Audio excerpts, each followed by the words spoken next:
a spoon, cousin? Why not an axe? Because it's dull, you twit. It'll hurt more.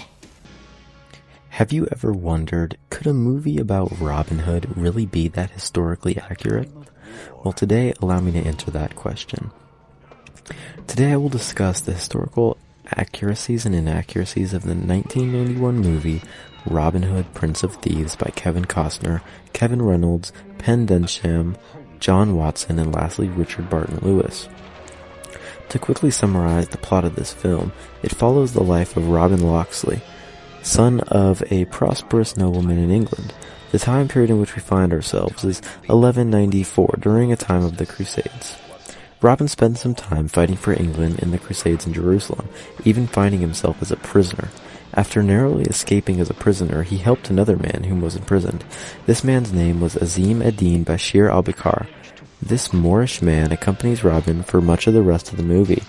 After they take a boat back to England, they quickly realize things have changed drastically after they find Robin's father's castle to be burnt down and destroyed. A butler who survived the attack tells Robin and Azim of how the Sheriff of Nottingham killed his father and blamed him for worshipping the devil and forced a quote-unquote confession.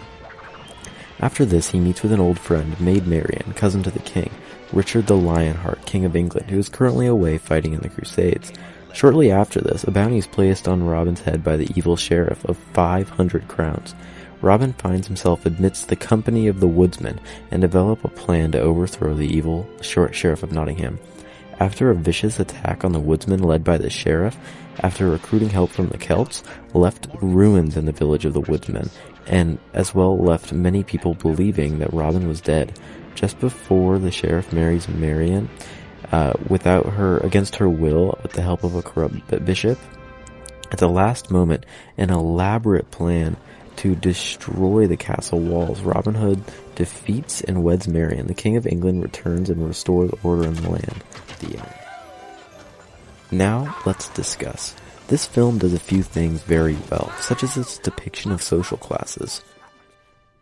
How is it that a once arrogant young nobleman has found contentment living rough with the salt of the earth, said Marian in Robin Hood, Prince of Thieves.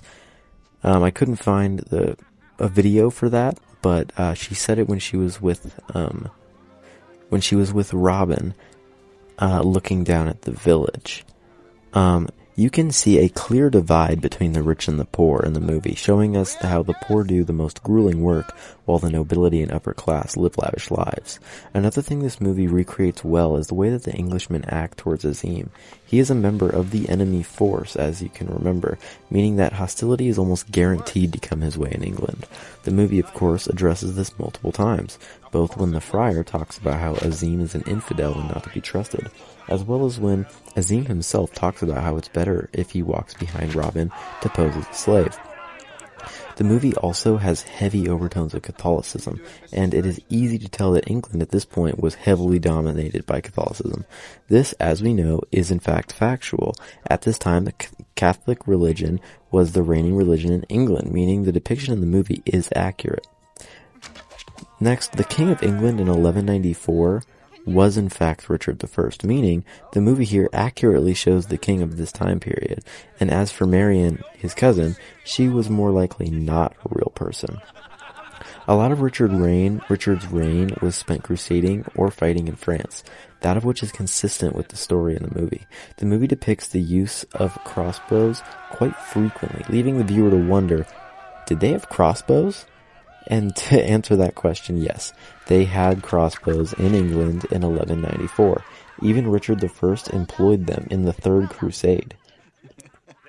Now guys, remember, this film is not designed to be historical perfection, and it's at best a fable, or a story, with some historical truth sprinkled throughout.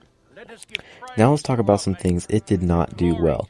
While this movie is set in the year 1194, while yes, some of the ripples of the Crusades were still felt in Jerusalem, by this time the Crusades had largely ended, with the Muslims recapturing Jerusalem in 1187. Meaning, while it is very close and could have possibly happened, the Crusades were mostly over at this point, and it's just unlikely.